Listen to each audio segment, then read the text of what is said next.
ഉള്ളത്, ഈ നാമത്തിലാണ് വിടുതലുള്ളത്, ഈ നാമത്തിലാണ് നിത്യജീവനുള്ളത്, ഈ നാമത്തിലാണ് ജയമുള്ളത്, ഈ നാമത്തിലാണ് ജയമുള്ളത്. അതല്ലേ യേശു മരണത്തെ വെല്ലുവിളിച്ചത്.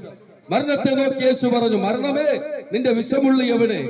പാതാളമേ നിന്റെ ജയം എവിടെ? മരണത്തെയും പാതാളത്തെയും ജയിച്ച, മരണത്തെയും പാതാളത്തോടും വെല്ലുവിളിച്ച ഒരുവനുണ്ട് എങ്കിൽ അത് ഞങ്ങൾ പ്രസംഗിക്കുന്ന കർത്താവായ യേശു ക്രിസ്തുവാണ്. മരണത്തെ ചവിട്ടി താഴ്ത്തി മരണത്തെ ജയിച്ചവനായി മൂന്നാം ദിവസം ഉയർത്തെഴുന്നേറ്റു. അതാ യേശു ക്രിസ്തു, മരണത്തിൽ നിന്ന് രക്ഷിക്കുന്നവൻ.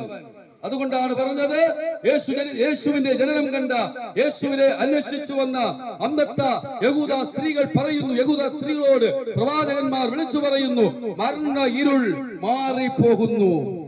മരണത്തിന്റെ താക്കോലുള്ളവൻ, മരണത്തിന്മേൽ അധികാരമുള്ളവൻ. അതാ തിരുവെഴുത്ത് പറയുന്നു. ഞാൻ ചോദിക്കട്ടെ, മരണത്തെ ജയിച്ച ഏതെങ്കിലും വ്യക്തി ലോകത്തിലുണ്ടോ? പക്ഷേ ഞങ്ങൾ പ്രസംഗിക്കുന്ന ഈ കർത്താവ് മരണത്തെ ജയിച്ചവനാണ്, പാതാളത്തെ ജയിച്ചവനാണ്. എന്തിനു വേണ്ടി? മനുഷ്യ, നിന്റെ പാപത്തിൽ നിന്ന് നിന്നെ മോചിപ്പിക്കാനാണ്. എങ്ങനെ? ഞങ്ങളൊന്നും മനുഷ്യ, ഇവർ പ്രസംഗിക്കുന്നവർ ഇങ്ങൊക്കെ പറയുന്നു പാപം പാപം ഭാവി ഭാവി ഇങ്ങനെയൊക്കെ എന്താ പറയുന്നത്? പലരും പറയുന്നത് കേൾക്കാൻ കഴിയുന്നു. എവിടെ നിന്നാണ് മനുഷ്യ അത് സംഭവിച്ചത്? ഏതേൻ തോട്ടത്തിൽ ദൈവം ആദിയിൽ ആകാശം, ഭൂമി, സമുദ്ര, സൂര്യ, ചന്ദ്ര, നക്ഷത്രങ്ങൾ കാണുന്ന സകലതും സൃഷ്ടിച്ച ദൈവം തന്റെ സായലിൽ, തന്റെ രൂപത്തിൽ ഉണ്ടാക്കിയ മനുഷ്യൻ ദൈവം